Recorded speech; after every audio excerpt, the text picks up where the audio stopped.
Bienvenidos y bienvenidas a esta primera sesión del programa Hacia una nueva reforma universitaria, organizado por la Pontificia Universidad Católica del Ecuador, Contrato Social Contrato Social por la Educación Ecuador, la Asociación Escuela de Historia, a la cual represento, y la radio de nuestra asociación, Un Café con la Historia y un Toque de Amaretto. Mi nombre es Andrea Hidalgo, soy la presidenta de la Asociación Escuela Historia y es un honor para mí inaugurar este programa semanal organizado junto con el doctor Milton Luna y mis compañeros y compañeras. A continuación le doy la palabra a la decana de la facultad, la doctora Ruth Ruiz. Buenas tardes con todos y todas.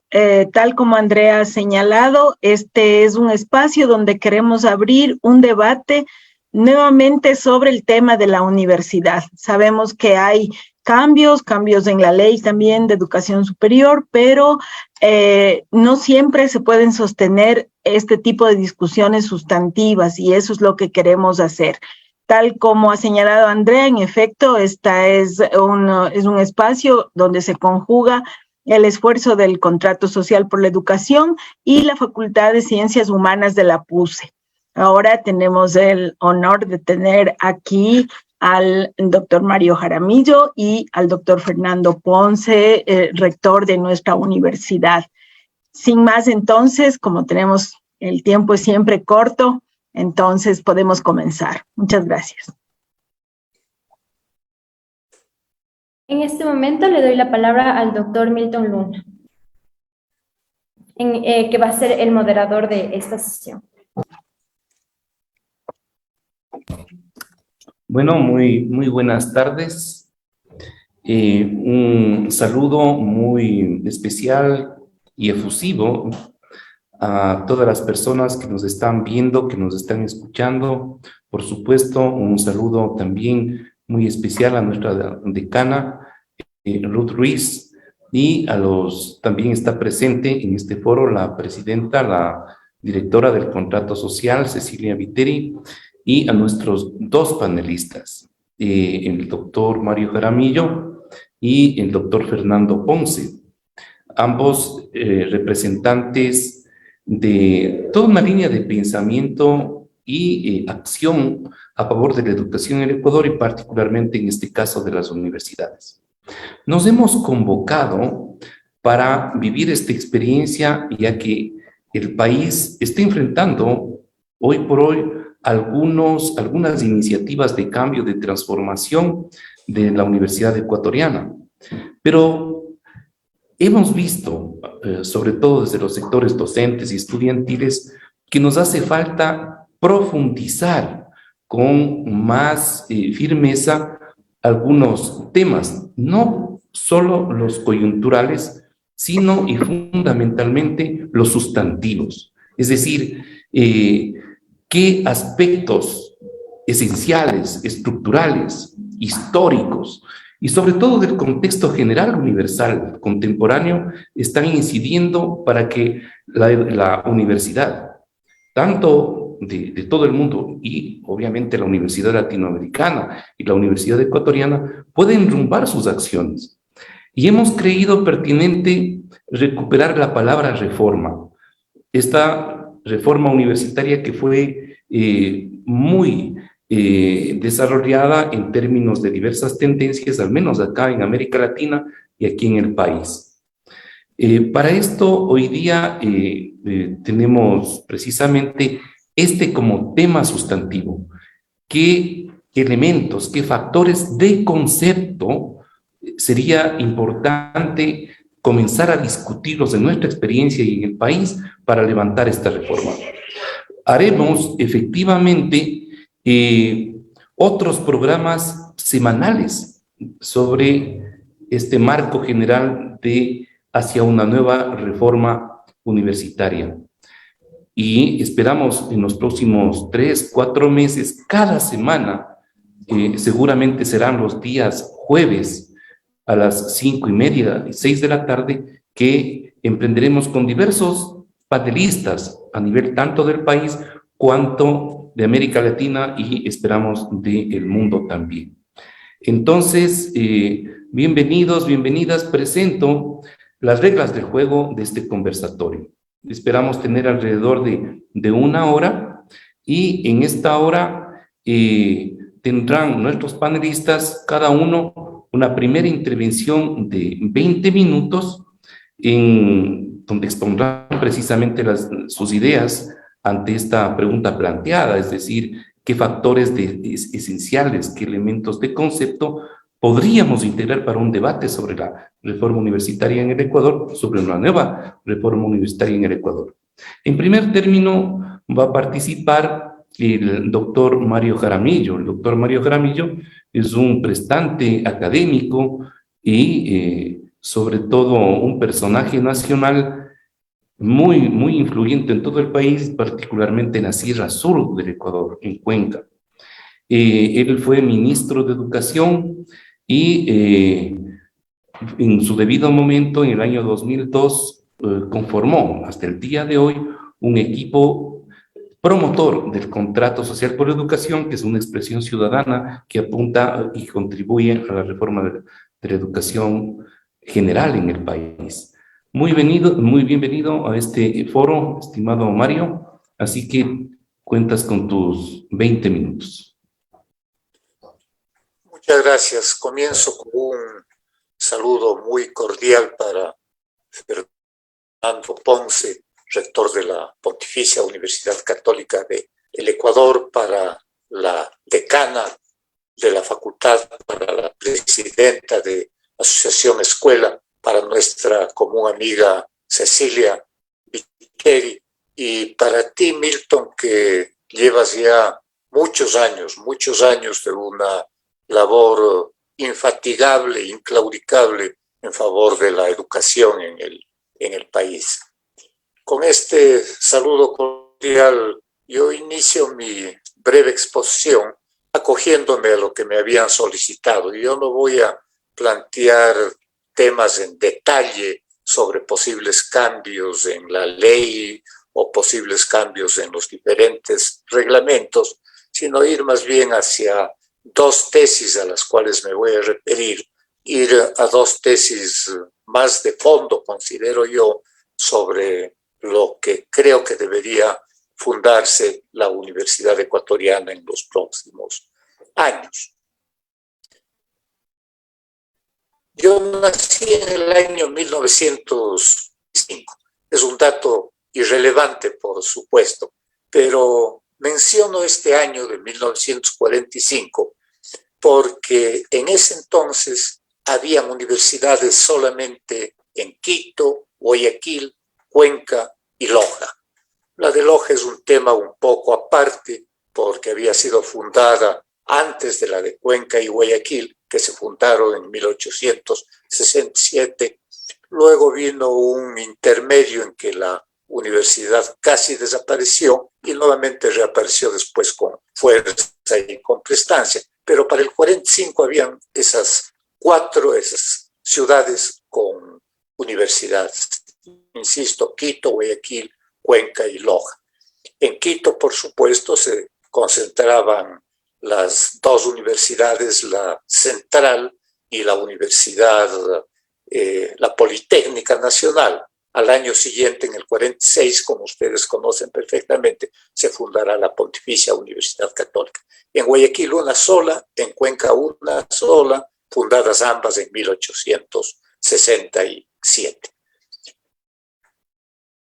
La presencia de universidades en estas ciudades es un buen punto de partida, creo yo, para explicar el desarrollo especial que tuvieron, sobre todo Quito, Guayaquil y Cuenca. Y un punto que a mí me ha parecido siempre interesante, en estas ciudades y particularmente en Cuenca, no se dio nunca una migración significativa, una migración forzosa de sus juventudes y luego de sus familias hacia otras ciudades universitarias. Y no hubo esa migración porque Cuenca fue una ciudad universitaria. No ocurrió lo mismo, como ustedes conocen perfectamente, con otras ciudades del país, en donde los jóvenes, luego de concluir sus estudios, tenían que ir a Quito, tenían que ir a Guayaquil, a Cuenca, Gualoja para continuar. Y con mucha frecuencia esos jóvenes iban a estudiar, sobre todo en Quito y en Guayaquil, y con mucha frecuencia, digo, sus familias los seguían al poco tiempo. Yo creo que es una causa importante de una migración primera que se dio dentro de la ciudad. ¿Cuáles eran las condiciones en 1945? La expectativa de vida era de 41 años de edad. La gente no conocía o no conocíamos, salvo excepciones, a nuestros abuelos con 41 años de expectativa de vida, pues no los conocíamos. Hoy estamos, si mal no recuerdo, en 76 o 78 años de vida. Es un salto cualitativo espectacular realmente el que se ha dado en este medio siglo y algo más, o en estos 70 años desde mediados del siglo pasado. El atletismo, yo calculo que hacia el año 45 no habrá habido una mayor variante, pero en términos generales podríamos decir que el analfabetismo era el 50%. Hoy estamos, no sé si me corrigen el dato, me parece que en torno del 6%. Es un analfabetismo residual, por supuesto, lamentablemente y casi trágicamente afecta sobre todo al sector rural y más aún dentro del sector rural, sobre todo a las mujeres. Pero evidentemente es un cambio también espectacular el que se ha dado en estos años. En 1945 casi no había electrificación, las ciudades tenían una electrificación muy restringida y la que vino posteriormente influyó notablemente, pues, tanto en la cultura, posibilitando a través de los medios de comunicación un mayor contacto con el mundo de sectores que habían estado alejados normalmente de él, mejoró, por supuesto, la salud. ¿Qué tienen que ver estos datos? Primero, insisto, es un voto de optimismo por el país, un voto de optimismo por el país al decir que en estos 50 o 70 años, bajo regímenes de diferente tendencia, bajo gobiernos a veces completamente distintos, sin embargo el país sí ha progresado y sí ha avanzado en términos tan importantes como es el de la expectativa de vida, es decir, la salud, en el analfabetismo, combatiendo el analfabetismo, y en una de las técnicas o de las tecnologías básicas como es la de la electrificación que tanta importancia tiene. Me parece igualmente que la Universidad Ecuatoriana tiene que ver mucho con esas mejoras. Los técnicos formados en las universidades del país, la gente que allí estudió y luego fue a trabajar en bien de la sociedad, tiene que ver mucho con ese crecimiento en expectativa de vida, con el combate al analfabetismo y con procesos importantes en el país como el de la electrificación. Yo en este sentido reitero mi optimismo por la universidad y siempre me gusta decir cuando oigo que la Universidad Ecuatoriana no es buena, digo, las buenas universidades del país son excelentes universidades. La experiencia que tenemos, para no hablar más que de la Universidad, de la Pontificia Universidad Católica, cuyo rector está aquí, y de la Universidad de la SUAY, cuyo rectorado lo ejercí, yo creo que la experiencia que tenemos, y ustedes me confirmarán, es que cuando nuestros graduados salen al exterior a seguir posgrados, les va no solamente bien, les va excelentemente bien. Yo me he tenido casos de estudiantes que se quejan, indicando que no han podido seguir o que les han ido mal los posgrados porque aquí no aprendieron lo suficiente. Creo e insisto, las buenas universidades del país son universidades que forman excelentemente bien a la gente. Entrando en el tema, las dos tesis básicas que yo quisiera sostener aquí me parece que deberían influir en una potencial reforma universitaria son, primera, el retorno al humanismo, el retorno, aunque pueda parecer curioso, a los orígenes de la universidad en el mundo y dentro de ella los orígenes de la universidad aquí en el Ecuador. un retorno al humanismo que signifique darle al estudiante herramientas para que tenga una visión general del mundo, una visión que no se limite solamente a su especialidad, que por supuesto es necesaria, pero que le dé una visión integral del mundo. A mí me ha parecido siempre y he sostenido que lo que diferencia a una persona que siguió una universidad de quien no tuvo la suerte, la fortuna, la posibilidad de seguirla, es tener esta visión totalmente amplia del mundo, una visión que va más allá de los límites comarcanos o de la formación de cada una de las personas. La segunda tesis a la cual me voy a referir me parece que es igualmente un volver a que la universidad tenga una presencia más fuerte dentro de la sociedad y recupere la voz que muchas veces lo ha perdido, una voz que a veces se ha perdido en el debate y en el aporte a los grandes problemas y a los grandes temas del país. La universidad, salvo excepciones que por supuesto existen y entre ellas está la Pontificia Universidad Católica, es una universidad que ha dejado de hacer oír su voz.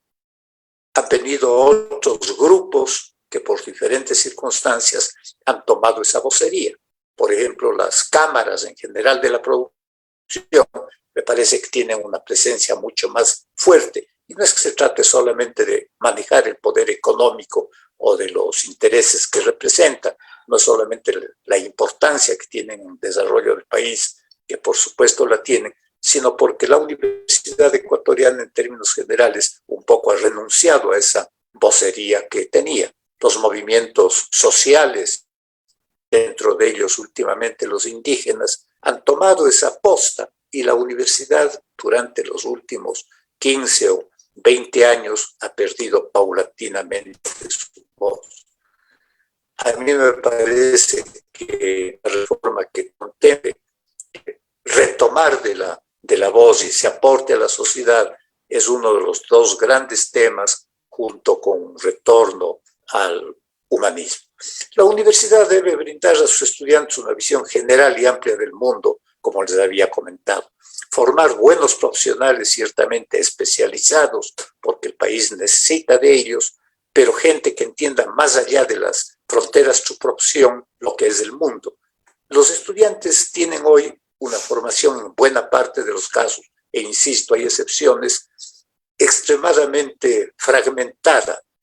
En buena parte de los casos está restringida esa formación a su campo de estudios y eso no le permite una visión integradora y amplia de lo que es el mundo actual. Este no es un fenómeno, por supuesto, de la Universidad Ecuatoriana, es un fenómeno que afecta a buena parte de las universidades del mundo y entre ellas, por ejemplo, como ustedes conocen perfectamente, a las grandes universidades norteamericanas que están entre las mejores del mundo, o en el caso de las universidades latinoamericanas, a las universidades brasileñas que asimismo están en lo más alto de estos sitiales.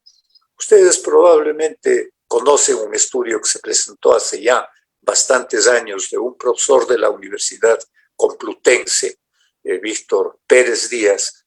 Él consideraba que una de las causas fundamentales de los males de la universidad actual radica en la tendencia súper especializada que le ha dado a la universidad y a sus estudiantes, sobre todo a sus estudiantes, cortedad de horizontes, pequeñez de aspiraciones, decía él, y ausencia tanto de ambiciones como de perspectivas.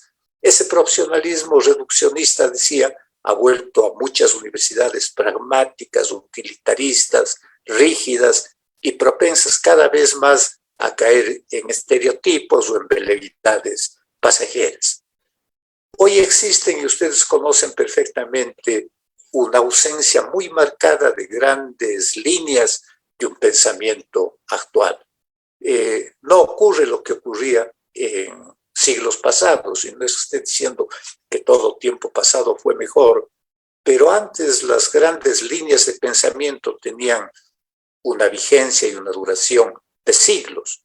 siglo XII, XIII especialmente, el pensamiento escolástico regía el mundo occidental. Siglo XV, XVI, XVII, el surgimiento del humanismo renacentista con su nueva visión del mundo, o el siglo XVIII con todo el racionalismo, y los finales del siglo XIX con lo que yo creo fue la última gran línea de pensamiento general, el marxismo, como digo, del último cuarto del siglo XIX. Hoy me parece que no hay, inclusive a nivel de las universidades, salvo las muy pocas que mantienen todavía estudios humanísticos, como es el caso de la Pontificia Universidad, como es el caso de la Universidad de la SUAY, en parte de la Universidad de Cuenca, por lo menos de lo que yo conozco, no se mantiene esa línea. Algo más o menos similar ocurría y ocurre, por ejemplo, en el campo del arte. Todos sabemos que las grandes corrientes, las grandes líneas de arte tenían una duración que se medía igualmente en siglos. El siglo XIII, buena parte del XIV, desde el XII casi hasta el XIV, fueron los siglos del arte románico primero y del arte gótico después, una corriente que tenía 2, 3 siglos de duración. Luego el Renacimiento, pues desde finales del XV, el siglo XVI y buena parte del XVII, el Barroco luego en el siglo XVIII, y a partir del siglo XIX empieza a darse una aceleración del pensamiento estético y de las grandes líneas artísticas. Surge primero el romanticismo como una escuela ligada a todo el movimiento de la postrevolución francesa. Surge el realismo en el arte como una consecuencia igualmente del nuevo pensamiento socialista utópico primero y luego del marxismo. Surge el impresionismo finalmente y luego lo que en la historia del arte se conoce con el nombre de los ismos, una variedad de corrientes artísticas, una variedad de prácticas y de vivencias estéticas. Esa duración de las grandes líneas de pensamiento hacía que generaciones enteras vivan dentro de una línea de pensamiento filosófico, dentro de una concepción del mundo, dentro de una concepción artística. A mí me da la impresión de que hoy no existen esas grandes líneas matrices que pueden guiar a la juventud. Por supuesto que han venido nuevos intereses y nuevos campos de acción. El ambientalismo, por ejemplo, está dentro de las líneas que marcan el interés de los jóvenes. Pero me parece realmente que uno de los puntos básicos es volver a ese humanismo, a un humanismo que le dé, insisto, al estudiante una visión integral del mundo, mostrarle que no todo es fugaz, que no todo es pasajero y que a veces no solamente pasajero, sino novelero en la concepción del mundo. La especialización crea conocimientos profundos y necesarios, pero ciertamente fragmentados del mundo. Por eso, insisto, la tesis es volver a una educación humanista que forme al estudiante con una visión amplia del mundo y con la perspectiva suficiente como para participar y transformar ese mundo. Muchas veces se dice que los estudiantes y los jóvenes, más que los jóvenes, los estudiantes, los jóvenes, en las últimas décadas tienen una marcada tendencia a ser apolíticos, a desentenderse de la política. Se ponen como malos ejemplos del hacer político para decir que esa es la causa que ha llevado a esos jóvenes a desentenderse de la política y a ver la política como una mala palabra. A mí me parece que si bien ese es un elemento que hay que tomarlo en cuenta, quizá más importante es la falta de una formación humanista sistemática, la falta de una formación integral de los estudiantes que, como digo, les permita ver el mundo más allá de su campo de especialización, más allá de su profesión. No nos quejemos del apoliticismo supuesto de la juventud si es que no se le da la posibilidad de una visión más integradora del mundo. Aunque sea antiguo porque es de casi finales del siglo pasado, de finales de los años 900, el informe de la Comisión Gulbenkian para la reestructuración de las ciencias sociales, ese informe que fue redactado y liderado sobre todo por Emmanuel Wallerstein, decía que la universidad tiene o sigue teniendo una fragmentación en el conocimiento,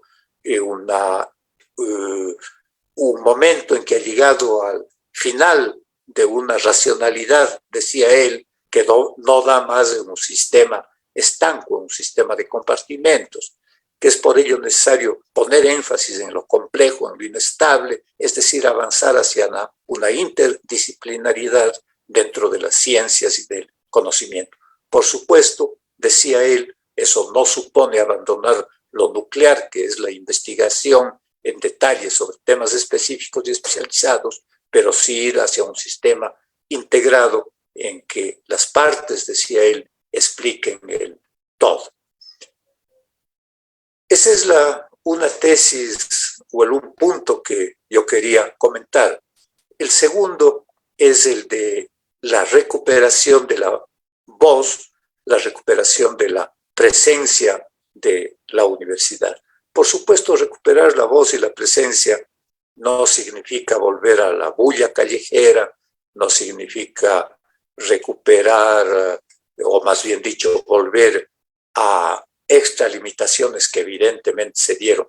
Yo fui estudiante en los años 60 y en los años 70 del siglo pasado, y recuerdo, por ejemplo, que en el año 1960, la Federación de Estudiantes de la Universidad de Cuenca, en donde yo estudiaba, decretó un paro de 24 horas para protestar por el ajusticiamiento de Cary Chessman y para pedir al gobierno de los Estados Unidos que no lo sentaran en la silla eléctrica. Chessman, como ustedes recordarán, era el famoso bandido de la luz roja. Había cometido numerosos asaltos, numerosas agresiones sexuales en los Estados Unidos, se convirtió en un delincuente muy conocido después porque en la cárcel cambió de actitud, empezó a reflexionar, a llamar hacia la paz, hacia el respeto a los demás, y logró una presencia mediática muy importante. Ciertamente volver a excesos como esos de que una universidad paralice 48 horas para que no se ajusticie en otro país a un delincuente que había sido sentenciado es una agresión.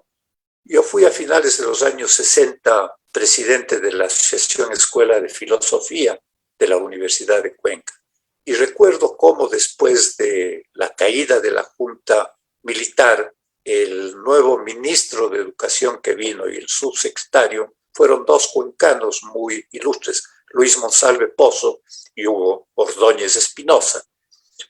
En ese ministerio delegaron a las facultades de filosofía o a las asociaciones de escuelas, más que a las facultades de filosofía, a las asociaciones de escuelas de filosofía, la potestad de dar su visto bueno para el nombramiento de profesores. En las facultades de filosofía protestábamos muy fuertemente porque muchas veces se nombraba como profesores a personas que no estaban preparadas en ese campo, que no habían seguido en las facultades de filosofía y pedagogía, y la lucha, que fue una lucha muy dura, fue realmente para que se reconozca a esas facultades y a esos estudiantes la potestad que tenían de ejercer la docencia. Evidentemente fue un extremo el que una asociación escuela tenga que dar un visto bueno al Ministerio de Educación para que se nombre a un profesor, fue un exceso evidentemente, pero muestra el nivel de protagonismo, de vocería que lograron, que tuvieron las universidades en aquella época.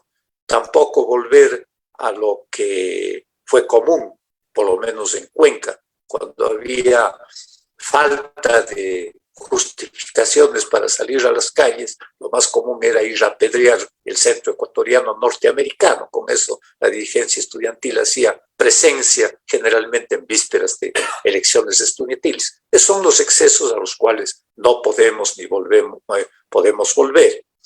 Pero sí es necesario que la universidad recupere esa voz, que recupere su presencia en un debate serio sobre los grandes temas nacionales y que lo haga no solamente individualmente, porque hay universidades que individualmente están trabajando dentro de esa línea, sino que lo haga en conjunto, es decir, como un sector fundamental como es del país. Me parece a mí que estos son dos temas sobre los cuales deberíamos conversar, por supuesto, con las diferentes perspectivas, con las diferentes visiones que sobre ello existe. Insisto una vez más, el volver al humanismo no es una regresión al pasado, pero sí es un volver a las fuentes de la universidad, a lo que le dio su razón de ser, lo que marcó su vida durante muchos años y durante muchos siglos. Profesionalizar sí, pero profesionalizar con una visión muy amplia del mundo. Y el segundo, en el cual no quiero insistir, pues en esto de que la universidad recupere su voz y su presencia. Y creo que con ella podremos dejarnos de quejar algún momento de que los estudiantes son apolíticos, o de que los jóvenes son apolíticos, de que no tienen interés en el país, que no tienen interés en el quehacer político. Hasta allí va esta intervención, pues, y que lo he resumido en estas pocas palabras. Bueno, muchísimas gracias, Mario. Destaco precisamente los dos aspectos tan relevantes que nos has planteado en términos de ir proyectando o sustentando lo que diríamos una nueva reforma universitaria en el país, este retorno al humanismo. Habría que efectivamente levantar una discusión muy seria de el rol y el papel de las humanidades en los actuales momentos. Yo creo que ese es un debate que tiene que estar pendiente, que tenemos que darlo. Y el otro, ¿no? La presencia de la universidad, esta mayor relación con la sociedad y su capacidad de acción, de reflexión y de propuesta a la sociedad. Esto es lo que nos ha planteado Mario. Andrea, entonces tenemos que presentes al segundo panelista. Bueno, Mario, reitero este agradecimiento que ha hecho Milton por esta valiosa participación. A las personas que nos están siguiendo por el Facebook pueden escribir preguntas si tienen para Mario y al final las vamos a contestar. Bueno, a continuación vamos a presentar la participación del doctor Fernando Ponce. Él es doctor en Filosofía de la Universidad de Nanterre en París. Es miembro de la Compañía de Jesús desde 1984, es también sacerdote católico desde 1996 y desde octubre del 2015 ejerce como rector en nuestra universidad. Entonces, por favor, Fernando, adelante. Muchísimas gracias por acompañarnos. Bien, buenas tardes con todos. Espero que me escuchen. Antes tenía problemas, pero creo que ya están solucionados. Es un gusto compartir este momento con el doctor Mario Jaramillo, a quien tuve el gusto de conocerlo personalmente y tratar algo el día de ayer. Y es un gusto nuevamente estar con los amigos de la PUSE, colegas de la PUSE y amigos del Contrato Social por la Educación, de la Asociación Escuela de Historia y todos los que nos están escuchando activamente, porque efectivamente son las respuestas, son las preguntas que hagan la manera de interactuar después. Miren, ustedes saben que se empezó a hablar oficialmente de una reforma a la LOES allá por agosto del año 21.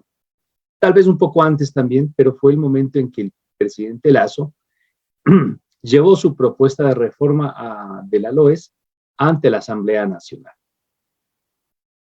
Ahora yo quiero precisar el tema de nuestras preocupaciones, o al menos de mi preocupación. Yo tomo lo que decía Milton. A mí me interesa la reforma en la educación superior o la reforma a la educación superior del país, que no es lo mismo que la reforma legal. O sea, la educación superior está determinada por la LOES, esta LOES está determinada a veces por reglamentos y está determinada y muchas veces muy determinada por la gestión, o sea, las políticas públicas inteligentes, consistentes, que van más allá de un gobierno y financiadas. Por no mencionar la influencia que en la educación superior, a favor o en contra, tienen factores como la educación primaria, la educación secundaria o el entorno laboral o las capacidades productivas de un país.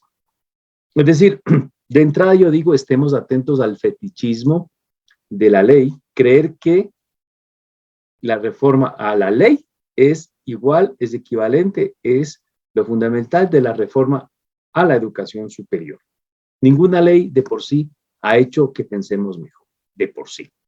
Entonces, son estas dos ideas previas que yo destaco. Yo me voy a concentrar más en la reforma a la educación superior y a propósito de eso voy a decir una que otra cosa sobre la reforma a la LOES misma y en concreto esta propuesta de reforma que está planteada. Y voy a hablar en torno a una pregunta bien simple: ¿cómo conseguir acceso universal a una educación superior de calidad? Dicen que los jesuitas hablamos en 3 puntos. Yo, inspirándome en Mario Jaramillo, hoy voy a hablar en 2 puntos solamente, en 2 temas. Y el uno va a ser, es bien simple, el acceso universal a la educación superior y el otro, la educación de calidad. ¿Cómo conseguir ambos ideales? Pero antes recordemos que el Protocolo del Salvador, que es un protocolo adicional a la Convención Americana sobre Derechos Humanos en materia de derechos económicos, sociales y culturales, dice lo siguiente: la enseñanza superior debe hacerse igualmente accesible a todos, sobre la base de la capacidad de cada uno, por cuantos medios sean apropiados, y en particular por la implantación progresiva de la enseñanza gratuita. Es el artículo 13C del Protocolo de San Salvador de 1988. Y además, la meta 4.3 de los ODS, del ODS 4, consiste en, cito, asegurar el acceso en condiciones de igualdad para todos los hombres y mujeres a una formación técnica, profesional y superior de calidad, incluida la enseñanza universitaria. Entonces, está clarísimo, son compromisos a los cuales ha suscrito nuestro país, son obligaciones internacionales, no son eslogans. Educación de calidad para todos está bien, pero no es un eslogan. Y ciertamente es un derecho que defendemos, el contrato social por la educación, que defendemos personas e instituciones como la Compañía de Jesús. Entonces me voy a referir a esta obligación nacional, internacional, a la cual suscribe el Ecuador en el marco de una reforma a la educación superior vía el instrumento, entre otros, de una reforma a su ley. Veamos la problemática y vamos a hablar del primer punto, el acceso a la educación superior. Sabemos que no todos los jóvenes que pueden y desean acceder a la educación superior en el Ecuador, o sea, que podrían, logran hacerlo. Y ciertamente hay muchos factores que influyen, pero yo me voy a referir a 2 propuestas que me van a servir para desarrollar un par de ideas. La primera, ¿qué es lo que yo propongo? Y no soy yo, las universidades públicas del Ecuador. Financiamiento estatal de los cursos de preuniversitario y prepolitécnico en las IES estatales. Mientras no logremos saltar la brecha que hay entre educación superior y la educación secundaria, va a haber muchos jóvenes frustrados que se van a quedar por fuera del acceso de las puertas de la universidad. Ahora bien, afortunadamente se está hablando hoy de una reforma del artículo 80 en la LOES actual que propone que el Estado financie también a los cursos preuniversitarios y prepolitécnicos. Y esto ya es un avance. Y claro, esto es una reforma ahí sí, legal, pero sobre todo es una reforma de política pública y es una reforma de recursos. O sea, la posibilidad de algo sin condiciones parece algo, es mera retórica legal. Es decir, incluso aunque se cambiara este artículo 80 en la línea de lo que digo, si no hay una política pública consistente con el cambio de la ley, queda nuevamente en los archivos. Entonces, en resumidas cuentas, reforma legal sí, pero sobre todo políticas públicas consistentes para, vía financiamiento de cursos de preuniversitario y prepolitécnico, vía universidades estatales, facilitar el acceso. La segunda propuesta dentro de este elemento de acceso a la educación superior la voy a desarrollar un poco más porque concierne más a universidades que yo conozco, como la PUCE, la UDA, en concreto las universidades llamadas cofinanciadas, que no me gusta, digamos, cuyo nombre no me gusta, pero así se entiende, son universidades que recibimos fondos estatales para becas. ¿Qué propongo yo aquí? En el marco de una reforma universitaria, y no solo reforma legal, que se cree un ámbito de complementariedad entre el Estado y las universidades particulares cofinanciadas, con el fin de ampliar el acceso a la educación superior. Claro que la complementariedad debe haber entre todos los actores, no solamente entre los mencionados, y debe haber complementariedad en torno a muchos objetivos, no solo el acceso. Pero ahora me voy a limitar a esto que he dicho. Ahora bien, ¿de qué se trata lo que estoy proponiendo? Yo creo que la colaboración de universidades particulares cofinanciadas consistiría en compartir la responsabilidad de ofrecer educación superior a los muchos postulantes que no consiguen cupos, bajo los lineamientos de las políticas públicas de acceso a educación superior. No estoy diciendo únicamente entréguenos más recursos y nosotros vemos cómo hacemos, no.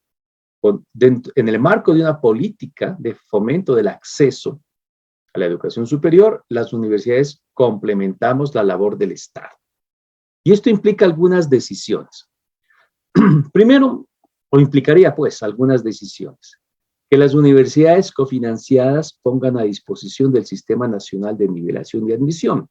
Y yo creo que hay que mantener un cierto nivel de coordinación y estandarización, a pesar del último cambio, que éstas pongan a disposición de un cierto sistema de nivelación y admisión un número importante de cupos superior al actual. Implica también que el Estado financie becas totales a estos estudiantes bajo 3 condiciones. Primero, que el otorgamiento de becas vía universidades cofinanciadas no debilite la inversión estatal en las IES públicas, obviamente, porque esto sería un contrasentido. No se trata de fortalecer a unas para debilitar a otras o debilitar a unas para fortalecer a otras. La segunda condición es que el costo de una beca total debería ser igual o inferior al costo estándar de un estudiante en la universidad estatal más afín. De modo que al Estado le cueste lo mismo financiar estudiantes en IES públicas o en IES cofinanciadas. De modo que el Estado tenga 2 posibilidades, 2 caminos, el más masivo de las IES públicas y el más restringido de las IES particulares cofinanciadas, pero a un costo similar para el Estado. Si no, el Estado no ve ningún incentivo de recurrir al apoyo y a la complementariedad de nuestras universidades. Y una tercera condición, si el costo por estudiante en la universidad particular fuera superior al costo estándar en una universidad estatal, es decir, si el Estado puede financiar, digamos, una X cantidad, pero el estudio cuesta X más 1, ese más 1 lo puede financiar o la misma universidad como parte de su complementariedad o el mismo estudiante en la medida en que él contribuye también a sus estudios. Esto no beneficia a la universidad, esto permite que otros estudiantes puedan beneficiarse de la beca de la universidad o de la beca estatal. Ahora bien, en este esquema, los recursos estatales se asignarían en función directa de los cupos ofrecidos por las universidades confinanciadas, con todas las garantías que hay que tener sobre adecuado análisis de costo por estudiante, buen uso de recursos estatales, adjudicación justa de la beca, variable territorial, transparencia, pertinencia social de la carrera, etcétera, etcétera. La ventaja de este esquema se entiende en contraste con lo que sucede con las universidades cofinanciadas hoy por hoy. Recibimos recursos estatales para becas, pero no en función directa de los cupos que ofrecemos. Son como dos iniciativas. Por un lado, recibimos recursos estatales y por otro lado, reportamos becas. En el caso de la PUSE son aproximadamente casi 1,000, por poner un ejemplo, ¿no? Para que el Estado envíe a estudiantes beneficiarios de políticas de cuotas. Es decir, no hay una relación directa entre ofrecer cupos y recibir financiamiento estatal. Y yo creo que ese empate debería hacerse. Y si ustedes ven, esto no es cuestión hasta ahora, y ya me adelanto, no es una cuestión legal, porque las normas ya están. Permitirían, es una cuestión de acuerdos y una buena política pública, una buena gestión de los acuerdos, una buena gestión de los recursos. ¿Por qué no se puede? ¿Por qué no sucede? Porque falta fundamentalmente una visión política que entienda que la educación superior es un bien público o que es de interés público y que este bien público, que es la educación superior, se puede prestar, se puede ofrecer, sea a través de las IES estatales, las llamadas públicas, sea a través de las IES cofinanciadas, como lo permite la Constitución. Y falta también, para que esta complementariedad pueda realizarse, falta también una cosa extraña, que es un acuerdo entre la CENESID y las IES cofinanciadas que supere la coyuntura, que supere, digamos, de la discusión del momento, de cómo se hace la distribución hoy para el día de mañana. Y nos falta ese acuerdo vía reglamento, consensuado, razonable, inteligente, que sea de largo plazo. Es decir, y ustedes ven aquí, es mi opinión, según lo que he podido estudiar, no habría falta hoy por hoy de una reforma a la LOES para conseguir un acuerdo que se puede conseguir vía un reglamento de adjudicación de becas. Y el resultado sería muy potente para el país y para los estudiantes. Obviamente hay que coordinar bien, hay que hablar mucho, hay que entenderse. Ahora, claro, sí ayudaría la reforma en los artículos 30, 74, 77 y 78 para fortalecer la autonomía responsable de nuestras universidades cofinanciadas y sobre todo para ampliar el grupo de estudiantes beneficiados. Yo hablo por grupos, ¿no? Escasos recursos, pueblos y nacionalidades, pueblo afro, pueblo montubio, personas con discapacidad, personas en movilidad humana y personas privadas de la libertad, tal como los entiende la Constitución. Si uno lee los artículos 30, 74 y 77, no tienen referencia coherente y consistente al mismo público, si ustedes quieren, al mismo grupo de estudiantes, se los nombran de manera distinta y eso se puede mejorar. Pero no es imprescindible esa mejora para lo que estoy proponiendo. Sería ideal si además unificamos bien el público destinatario, los estudiantes a quienes se quiere servir con esta complementariedad. Voy a pasar al segundo elemento, a mi segundo punto. He hablado de mejorar el acceso a la educación superior y ahora quiero hablar sobre la educación superior de calidad. Algo en lo cual, como bien decía el doctor Mario Jaramillo, sí hemos avanzado. Hemos avanzado mucho en evaluación y en aseguramiento de la calidad. Pero yo creo que hoy hay un cierto traslape entre ambas tareas y por eso yo sugiero un par de cosas. Lo primero es que el país debería contar con un diagnóstico estandarizado de la calidad de las IES, que sirva de línea base. Esto es lo importante. Diagnósticos se pueden hacer, pero que sirva de línea base para las políticas públicas de mejora de la calidad y para otras políticas públicas. Hay que considerar, claro está, la diversidad de modelos universitarios existentes y esta diversidad existe en el ámbito de las particulares, pero también en el ámbito de las IES estatales o públicas.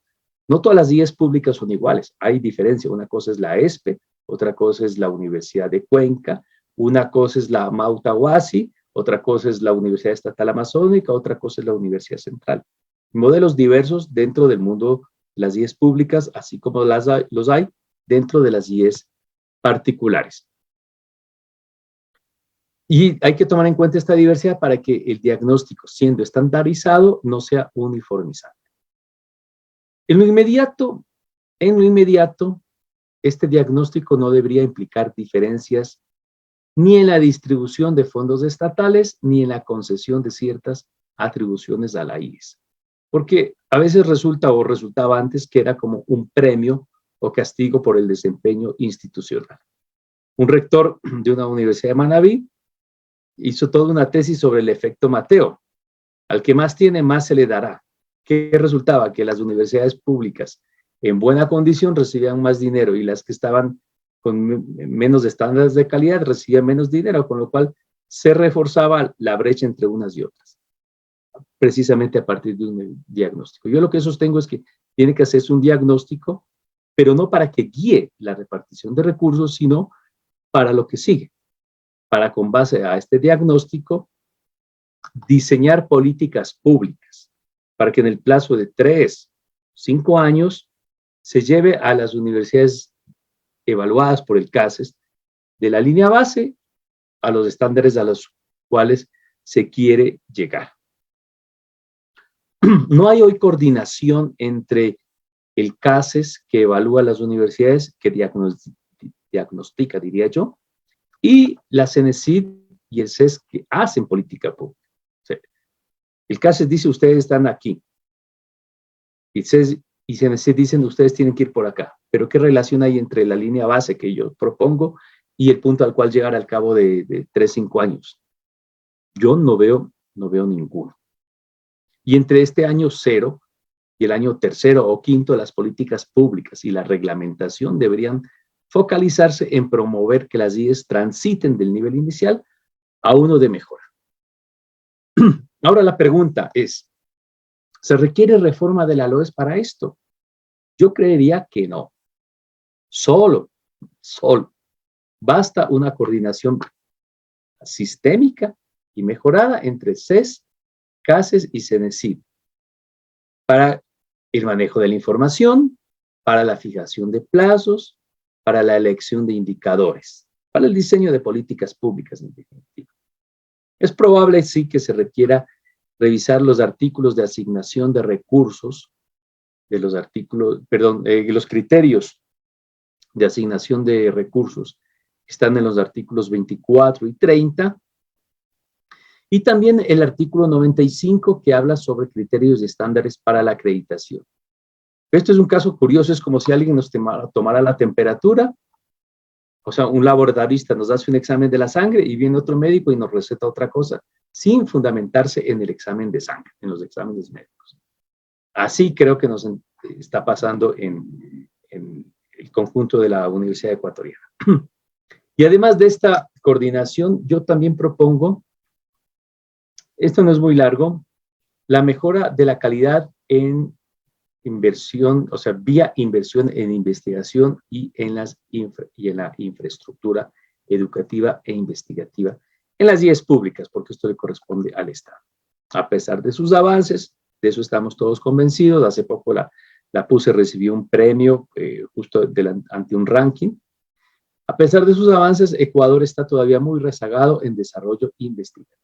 Los países que llevan la delantera en América Latina son clarísimamente Brasil, que nos lleva mucha ventaja respecto incluso a Chile o Argentina, no digamos respecto a Ecuador.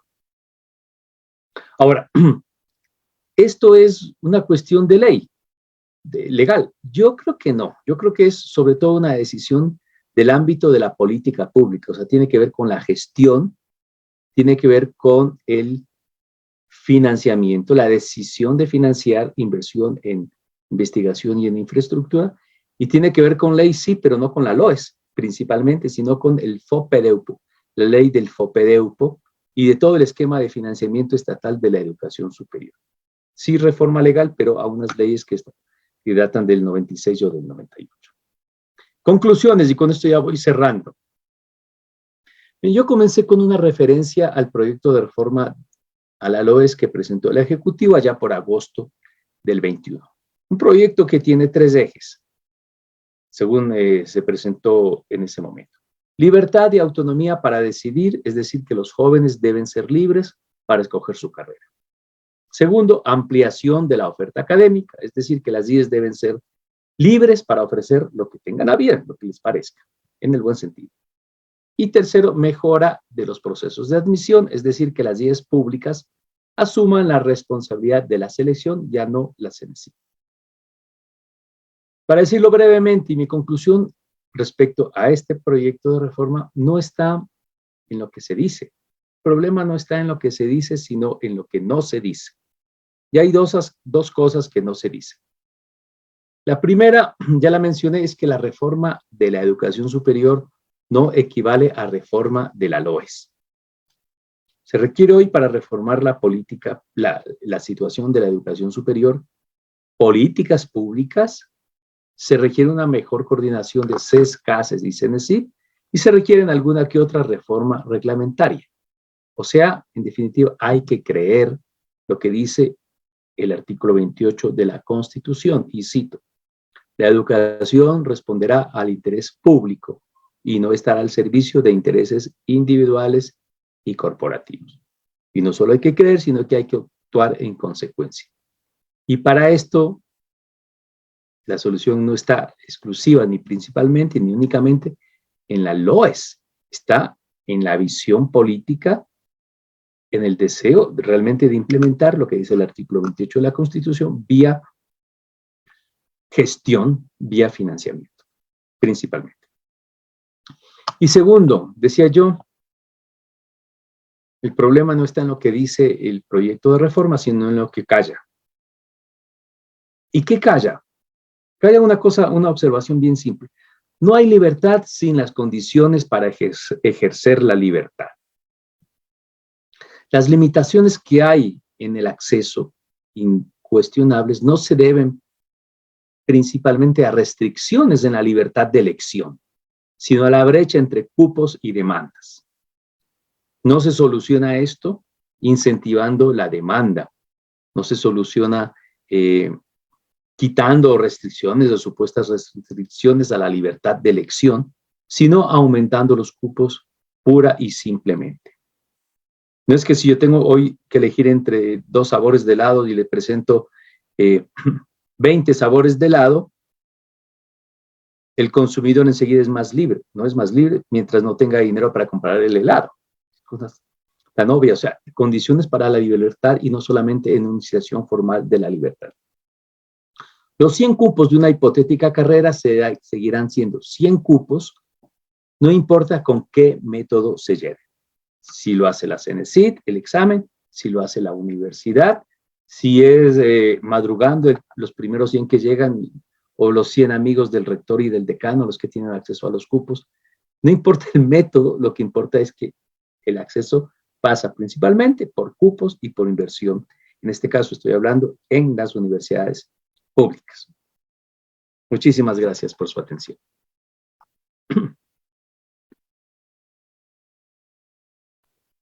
Bueno, muchas gracias al doctor Fernando Ponce.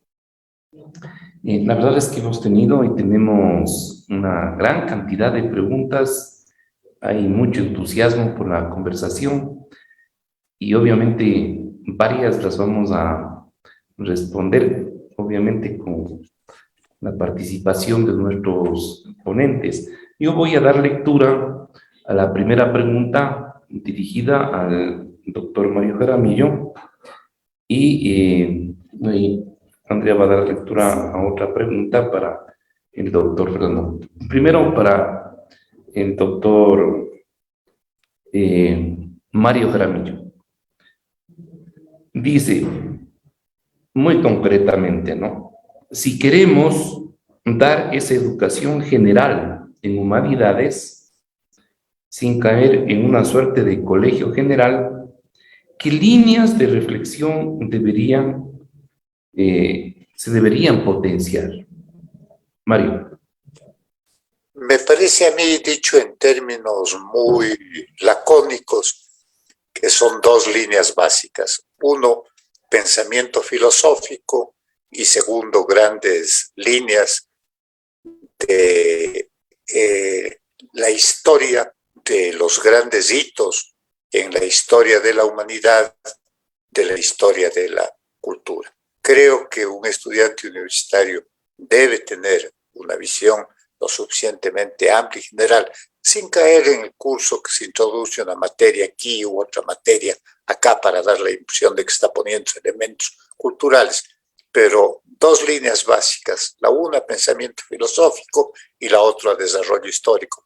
Y allí está el pasado de la humanidad, y para entender lo que somos ahora y lo que queremos ser en el futuro, me parece que es fundamental saber qué fuimos y cómo pensaron antes que nosotros.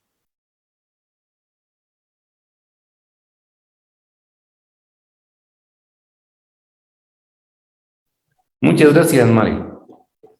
Ya, para el doctor Fernando Ponce tenemos dos preguntas. A ver, la primera dice, si se incrementa el acceso y al mismo tiempo los egresados universitarios no consiguen empleo, ¿será que el problema de la pertinencia entre perfiles profesionales y demanda de trabajo se acrecienta? Sí, esto también dice, una amiga me contaba que existen casos de jóvenes con maestrías que deben ocultar su titulación para no entrar en la categoría de sobrecalificado para determinados trabajos. Es decir, ¿se debería armonizar mejor la relación entre la educación superior y el mundo productivo y del empleo? Sí, gracias. Sí, la respuesta rápida es sí. Es decir, justo esto prueba por qué la reforma de la educación superior no es un mero asunto legal. No todo se agota en la reforma de la LOES, sino y supone una coordinación entre el mundo de la empresa, la inteligencia y la capacidad de identificar cuáles son las carreras que el país necesita. Digamos, la sociedad, si ustedes quieren, el mundo del trabajo. No solamente las carreras que a uno le interesan. Entonces, y esto el problema no está tanto en incrementar el acceso. Claro, uno puede decir, yo incremento el acceso a carreras que están saturadas, efectivamente. Para mí el problema que está señalado ahí con mucha justeza y mucha inteligencia es que las carreras que tenemos hoy no se diseñan porque falta una gran política nacional de querer desarrollar tal sector, querer conducir a los futuros trabajadores al sectores cada vez más técnicos, cada vez más centrados en la transformación digital, cosa que no está sucediendo. Estamos interesados en las carreras tradicionales. Entonces con poco acceso o con mucho acceso, ya hay una gran presencia de estudiantes y graduados en carreras tradicionales que no consiguen empleo. Entonces, en ese caso, mayor acceso llevaría a una sobresaturación de carreras ya de por sí saturadas. Pero el problema no es tanto del acceso, sino de diseño de carreras que están muy dependientes fundamentalmente o del deseo del estudiante, que pues, está bien que el estudiante desee, pero tiene que saber qué le espera después, o están dependiendo de la ley de la oferta y la demanda, eso también hay que decirlo. A veces se piensa que una carrera es un servicio que se vende según la ley de la oferta y la demanda, y si hace falta una política estatal o de la sociedad civil, para no volvernos demasiado estatistas, que oriente y que desarrolle otros sectores productivos para que acojan nuevas profesiones. Gracias.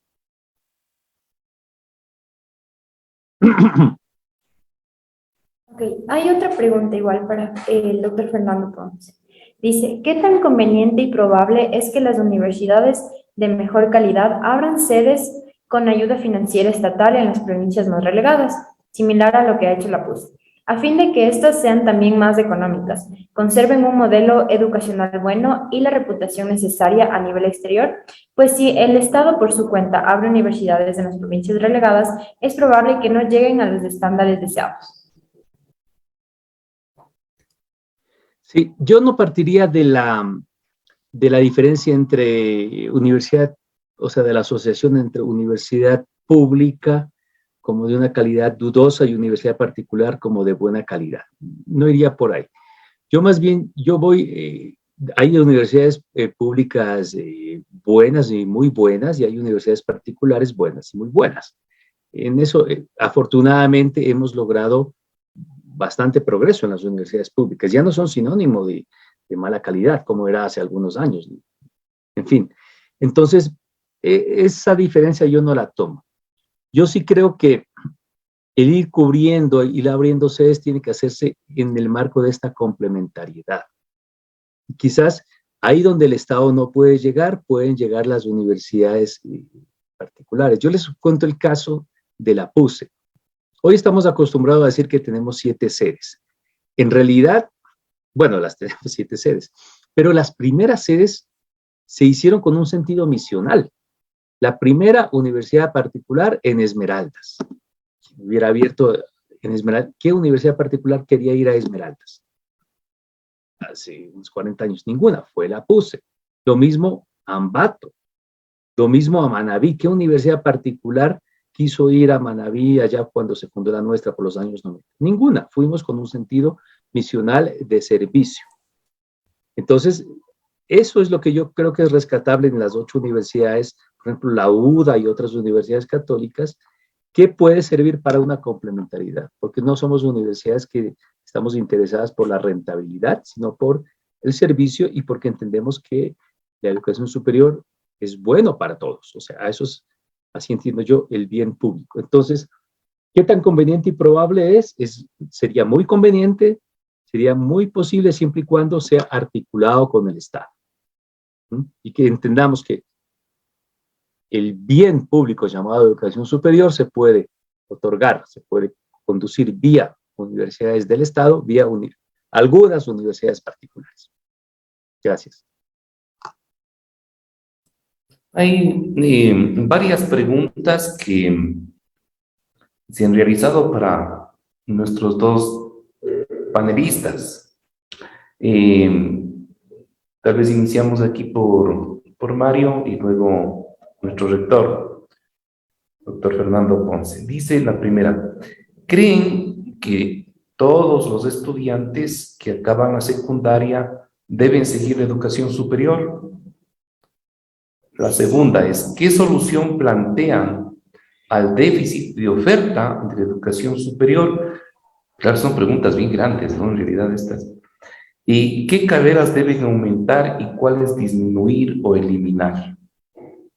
Entonces, de hecho, nos hemos venido a lo contingente, no a la coyuntura. Pero bueno, eso es lo que está preguntando la gente. Por favor.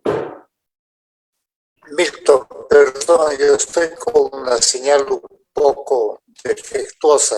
Si puedes resumirme nuevamente las preguntas, porque se me... Bien. La primera es para los dos, ¿no? Este rato mismo no escucho. Ya. Ahí se puede escuchar mejor. Allí está bien, allí escucho mejor. Ya. ¿Creen que todos los estudiantes que acaban la secundaria deben seguir la educación superior? Otra pregunta: ¿qué solución plantean al déficit de la oferta de la educación superior?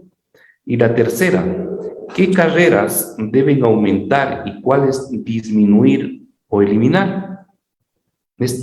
Estas son, bueno, son preguntas en realidad muy grandes, pero tal vez si una o dos las acogen y pueden contestarlas, sería muy bueno. A la Por primera, favor. igualmente, en forma resumida. Yo siempre he pensado y he sostenido que no todo estudiante que culmine sus estudios secundarios debe ir a la universidad. Y debe no ir a la universidad porque ese estudiante puede tener otros intereses, puede tener otros campos de acción en donde pueda desenvolverse con mayor prestancia y con mayor servicio. O sea, en otras palabras, el estudiante que desee seguir la universidad, que quiera seguir la universidad, que tenga capacidad de mostrar de acuerdo a las normas y requisitos debería ir. El acceso en ese sentido debería ser un acceso amplio y un derecho irrenunciable de los jóvenes. Pero yo siempre decía, no hay que ir a la universidad porque es una costumbre de ir después de salir del colegio. Hay 100 formas diferentes de que un ser humano sea útil a la comunidad, sea útil a la sociedad, y estas 100 formas diferentes no necesariamente incluyen los estudios. De hecho, en la vida diaria y en la vida práctica tenemos innumerables ejemplos de gente que sin haber ido a una universidad fue gente útil es gente útil para el país, es gente que cumplió sus aspiraciones, sus necesidades. Insisto, el derecho a la educación superior es un derecho fundamental, pero eso no significa casi una obligatoriedad o una costumbre de pasar del colegio a la universidad. Yo coincido totalmente, entre otros puntos, con el rector de la Católica, con Fernando Ponce, en que el tema de la calidad de la universidad no va por el lado de categorías de pública y privada. Hay universidades públicas de excelente calidad, al igual que hay excelentes universidades públicas de mala calidad. Hay universidades particulares de excelente calidad y hay universidades particulares de muy mala calidad. De manera que dentro de ese contexto es que podría muy bien normarse de alguna manera para aquellas universidades que tienen una mejor calificación, que tienen una mayor calidad demostrada en determinadas áreas del conocimiento o en determinadas carreras, sean aquellas en las que se refuerce esos campos y esas líneas de acción para que los estudiantes puedan ir, insisto, sin limitaciones de situación económica y con sistemas de becas como las que aquí se ha referido Fernando Ponce. Hay universidades particulares que están manejando muy bien ese sistema de becas que dan acceso a un número mucho más amplio de estudiantes que aquellos que tienen limitaciones económicas.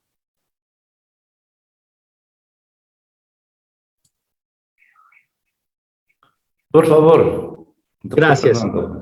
Efectivamente, son preguntas como para justo discusiones de política pública. Tradicionales tenemos con eso. Sí, tenemos. Miren, yo creo que estoy de acuerdo completamente con el doctor Mario Jaramillo. No todos deben ir. El asunto es que todos los jóvenes deberían tener oportunidades de desarrollar su proyecto de vida. Y en este marco, una de las herramientas es ir a la universidad y otra bien concreta es la formación técnica y tecnológica, que es corta, es práctica y tiene muchas más posibilidades de empleo que la universidad, los estudios universitarios. El problema es que en nuestro país la educación técnica y tecnológica es como educación pobre para pobres, lastimosamente hay que decirlo así, y el camino para mí es dignificar la educación técnica y tecnológica, dignificarla, hacer que la gente sienta que se realiza siendo un técnico o un tecnólogo, que no es algo menor que ser un licenciado o un ingeniero, nada más que son vocaciones distintas. Y vocaciones que hacen parte de un proyecto de vida. O sea, todo el mundo tiene derecho, pero no todo el mundo tiene que ejercer el derecho a ir a la educación superior y menos a la universidad. Hay completa coincidencia con Mario Jaramillo. Lo segundo, ¿qué hacer frente al déficit de oferta? Sí, y hay déficit y no hay déficit. Hay un desequilibrio en la oferta, en cierto sentido. Voy a poner el caso de medicina general. En Quito, dicen los que conocen que está saturada, hay demasiadas facultades de medicina y mucha concentración de médicos generales en Quito. Pero en otras partes del país no hay suficientes médicos. Y se necesitarían formaciones de medicina en otras regiones del país para llenar necesidades. O sea, la profesión médica está mal distribuida. En este caso y en otros, el Estado debería actuar con incentivos, no solo becas, sino incentivos para desarrollar algunas profesiones y para hacer que algunas IES desarrollen algunas profesiones. Ahora siempre va a haber problema en cuanto al interés. Hace algunos años yo revisaba los datos del examen que entonces se llamaba, no me acuerdo cuál, ahora se llama Transformar, pero el previo, que era el de la CNESID, y unas carreras muy interesantes como ingeniería en geología, en geotermia, muy necesarias para el país, tenían cupos vacíos, no se llenaban, y a pesar de que eran en universidades públicas gratuitas, o sea, era una carrera importante para el país, era una carrera gratis, por la gratuidad, y sin embargo no tenía suficientes estudios, siempre sobraban cupos. ¿Por qué? Por el interés. Entonces, me parece que ahí es donde entra nuevamente la consideración de política pública. Hay que incentivar aquellos espacios e incluso hay que incentivar la creación de ofertas nuevas, más en línea con la transformación digital que hoy estamos viviendo, con la robótica, con el manejo del desarrollo de software, con nuevas profesiones ligadas a la tecnología, en fin. ¿Qué carreras aumentar, disminuir y eliminar? Uy, esa es la pregunta que es complicadísima, porque por más que digamos son las IES las que deciden qué hacer y qué no hacer. Entonces, unas se mueven por la ley de la oferta y la demanda y van a seguir produciendo MBAs, carreras de administración, porque hay mucha demanda, sabiendo que a la larga no tienen mucha salida. Y otras, que es donde yo confío mucho en las IES públicas, podrían crear un sistema más articulado donde puedan dirigir e inducir, si ustedes quieren, la demanda hacia carreras necesarias para el país. Pero ciertamente, con la lógica de la oferta y la demanda, no se está contribuyendo al problema de la educación superior, ni se está haciendo que la educación superior sirva ni para el país, ni para los intereses de los jóvenes. O sea, muchos estudian ingeniería comercial creyendo que les va a hacer grandes empresarios y resulta que terminan con puestos que no se corresponden a sus estudios.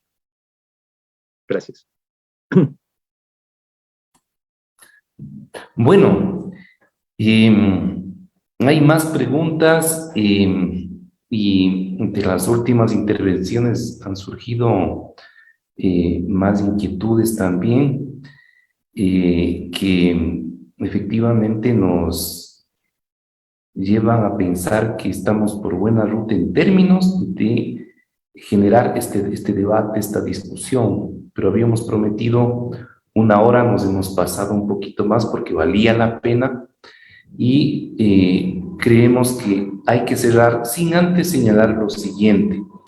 Lo primero, que en realidad agradecemos de manera muy fuerte, muy cordial, la participación del doctor Mario Jaramillo en este primer programa que estamos teniendo de cara hacia una nueva reforma universitaria en el Ecuador y por supuesto la intervención de nuestro rector de la Pontificia Universidad Católica, que tanto por su presencia simbólica cuanto por sus ideas nos está empujando y ayudando para que este espacio pueda desarrollarse.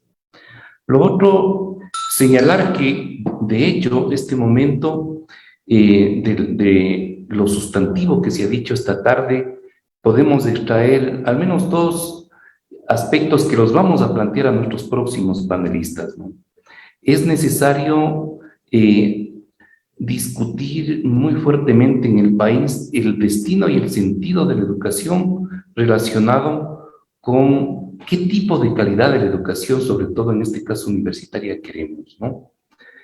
El aporte realizado por ustedes nos lleva a concebir que lo central en este momento es pensar en esta formación integral de las personas, ¿no? O sea, que se ajusten a las necesidades del medio y de la coyuntura contemporánea tan exigente, pero al mismo tiempo esta necesaria complementariedad en los valores, en la visión desde la filosofía de las humanidades, la contribución, esta necesidad de conocer también el pasado y la historia, ¿no? Justamente para complementar esa formación integral junto con la ética y otro tipo de elementos cruciales y fundamentales en la formación de las personas. De hecho, el mundo tiene hoy una cantidad de demandas distintas desde las que se tenía hace 10 años, 15 años, 20 años, y esas demandas que tiene ese mundo son absolutamente cambiantes, ¿no? No sabemos qué va a resultar con lo que significa la revolución de la informática, el desarrollo impresionante de la tecnología y todo lo que esto implica también a la adaptación que deben tener los pueblos y las sociedades y la respuesta que tiene que dar la universidad. Por eso es necesario este debate y esta discusión. Este programa va a ser subido a YouTube y puede ser consultado obviamente por cualquier persona. Y además estamos preparando otro tipo de productos con cada programa, ¿no? Algunas pastillas. Aquí la Asociación de Estudiantes está organizando para presentarnos unos productos adicionales de las ideas que van saliendo y quizás tengamos una publicación. De todas maneras, yo quiero dar por concluida esta reunión y agradecer la presencia y la voz tan importante del doctor Mario Jaramillo y del doctor Fernando Ponce. No sé, Andrea. Sí, bueno, de parte de toda la Asociación Escuela de Historia, igual agradecerles muchísimo por su participación. Nosotros, los estudiantes, estamos pues pendientes de todas estas ideas que pueden surgir desde personas como ustedes que están como muy relacionadas, tienen mucho conocimiento con estos temas de la universidad, de las reformas. Y pues creo que también es importante que se escuche la voz de todos los alumnos de la Asociación de la Escuela de Historia que está preparando estos programas. Y bueno, agradecerles muchísimo a todos por venir acá y también agradecer a los compañeros y compañeras que han aportado para que se abra este espacio y todos estos programas semanales, que los vamos a hacer los días jueves de 5:30 a 6:30. Muchas gracias. Gracias y hasta luego con todos. Hasta luego.